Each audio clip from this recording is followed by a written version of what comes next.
I was asked today how you raised 2.6 million and preferably how you did 1.4 million in 90 days. And raising capital is, there's some legalities around it that I want to make sure y'all know.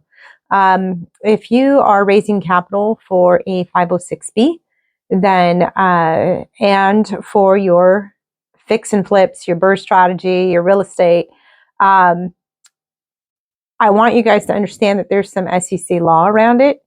And I'm not an attorney. I'm not trying to give you legal advice or financial advice. But what I do want you to know is what I see in some Facebook posts. They don't meet SEC regulations. So, what one person does, don't think it's okay to do because somebody did it.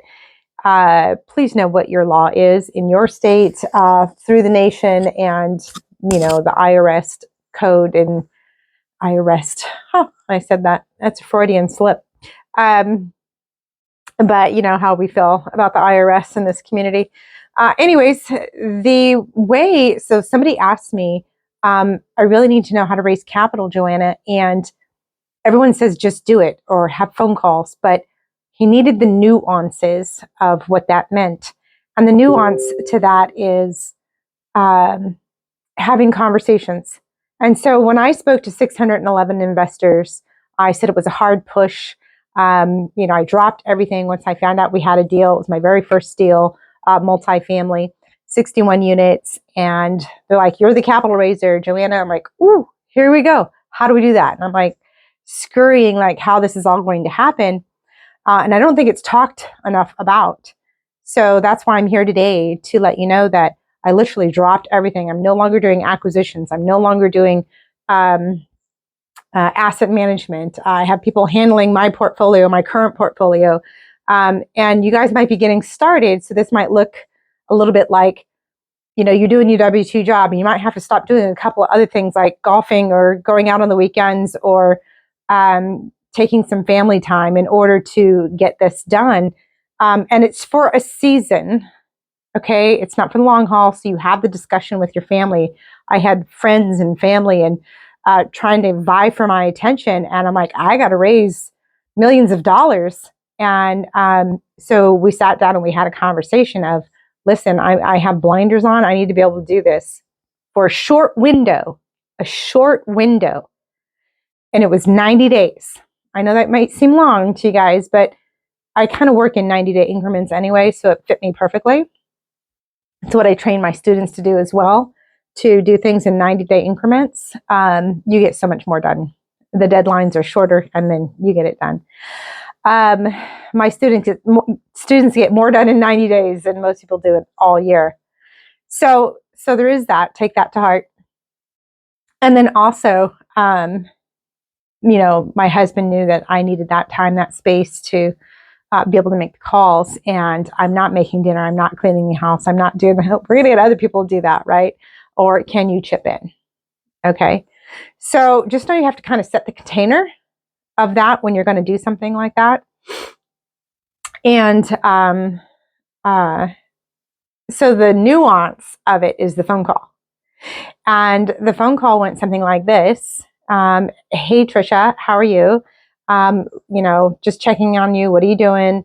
So it could have been a check-in. It could have been a hello. It could have been, hey, Bob, I'm looking at your Facebook profile and I see that you went to the fair.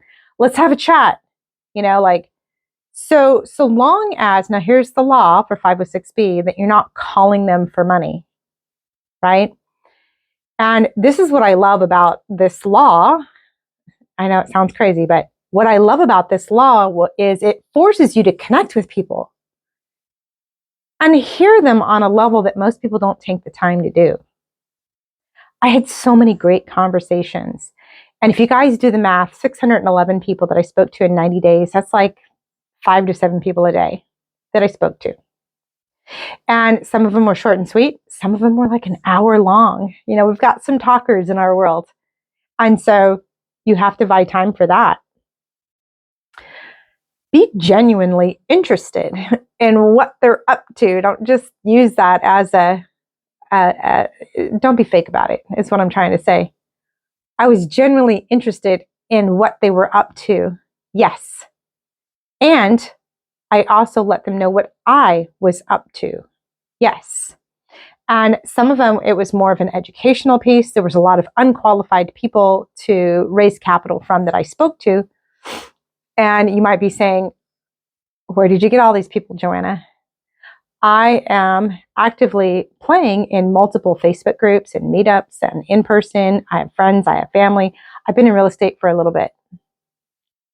So, and most of you might be saying, well, because you're in real estate, you were able to. No. I train my students how to do the same thing. They're in IT. So they get to go to their department and talk, hey, did this thing on real estate. Hey, what are you guys up to? And I'll give you an example. One of my students, he's a mechanic. And all he would do was come back like every weekend, talking about, hey, I learned this. And oh my God, real estate that. And the rate's this. Or it was always something about real estate. And when one of the gentlemen had an issue with his real estate, he come running over to him and goes, you're the real estate guru. I need you to help me with my real estate. He goes, what? I'm not a real estate guru. Well, you're the one that talks about real estate all the time. So having those precursor conversations leads up to, do you see how that worked? He didn't plan it. It's not like what I'm saying, you should always be connecting with people and always having conversations so that when it's time to raise capital, it's not like I haven't had conversations with anyone in 2 years. So again, that's what I love about the 506B is because it reconnects me with all my friends and family, right? I'm driven to make sure that there is a connection.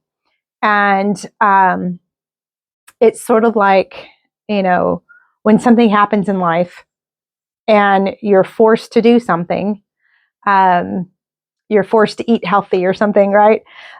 Something happens and all of a sudden, like you feel better, right? Because you're eating healthy again. Well, it's the same thing as connecting. I love connecting with people, and that's what makes a great capital raiser. So one of my students, she goes, I don't want to talk to anybody. And I go, well, here's how you can talk to people. And it doesn't feel like a stretch. And so this is the part I really want you guys to get is really identifying with people. And, maybe you like the sweater they're wearing or the book that they've read or the shoes that they have on or just create the conversation. Okay. And some of you that are more recluse, I get it. And you could still do this. It's just done a little bit differently, right? And you talk over something that you have in common. This is for everybody. Some of the worst capital raisers out there are the extroverts that are always out there, always talking, always and some of you that are the more recluse type might be thinking, oh, I'm sure they raise money all the time. And actually they don't because they're talking so much, they're not listening to anyone. Did you catch that? They're talking so much, they're not listening to anyone.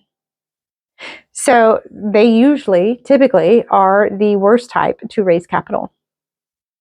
In the same breath, money follows attention. So even a blind squirrel gets a nut. How about that? Money follows attention. So the more you bring attention to something, whether it's about a book, you belong to a book club, or you're complimenting somebody on, their sweater, their shoes, or you're in a Facebook group and they make a comment about something that you can comment with and get to know them. Take it to the DM and get to know them, right? And so one of the nuances that one of my students needed to know was, what do you say? What do you say? And what I say to that is, hello, pick something that is, common ground. Get the greeting right. Get the at ease right. What are you up to? What are you doing? And it might seem weird at first, but it's only for a second. And then it mellows out to, like riding a surf. You got to go according to the surf. And so having conversations is what's key. I hope this has been helpful, just even a tad, because it's super hard to explain, to communicate with people is the key to raising capital. You should always be communicating. And my SEC attorney gave me this example, and I hope this helps you to leave with an example that if you are out playing golf and you spent all day on the golf field and you chit-chatted, did whatever, and then you go to have dinner, you're having a beer, whatever, and and by the way, what are you up to? And you talk about your deal. You're like, hey, well, I have this deal, and we're looking for investors. Really? How much? Okay. And then that's a different conversation. So if you had picked up the phone, this is the vice versa of it. If you had picked up the phone and called and said, hey, I'm calling to let you know about a deal we have that you can invest in, that's the illegal part. You cannot call for an investment. You can call to connect, and you can let your friends and family know about the investments. And a stranger, you cannot call like that. You can all day long at 506C, okay? And that's for accredited investors. You can market, you can say whatever you want. Basically, it's targeted to accredited investors. You cannot speak about the deal on Facebook if it's 506B. That's leading. If you're saying DM me this, that's leading, and that's the part that's illegal. So I hope this has been helpful for you. Let me know in the comments, and I will see you in the next training. Bye.